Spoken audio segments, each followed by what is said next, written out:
So the assumption in legal circles and throughout the whole, what's rightly called the criminal justice system, because it is a criminal system.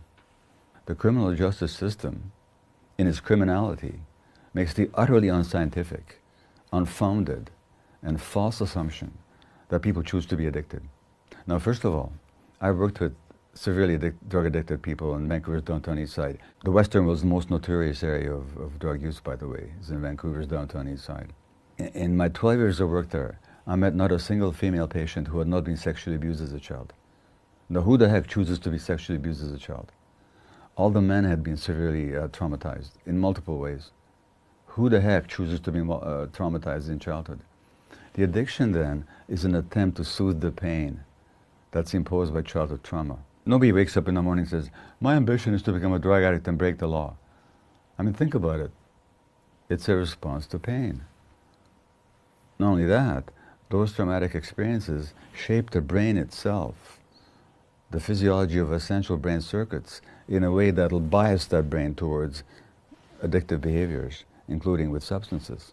I won't go into the neurophysiology of it now, but it's simply brain science. That's not even vaguely controversial. But of course, even physicians don't learn about it, let alone judges, lawyers, or prosecutors. Another point is that if we actually understand what an addiction is, we realize that drugs are only a small part of the addictive spectrum. I define addiction as manifested in any behavior that a person finds temporary pleasure or relief in, and therefore craves, but suffers negative consequences in the long term as a result of, but does not give up despite negative consequences. So craving pleasure, relief in the short term, harm, inability to give it up. That's what an addiction is. Now, notice in that definition, I said nothing about drugs. Yes, they could involve substances, some illegal, like heroin, some even more toxic than heroin, but legal, like alcohol.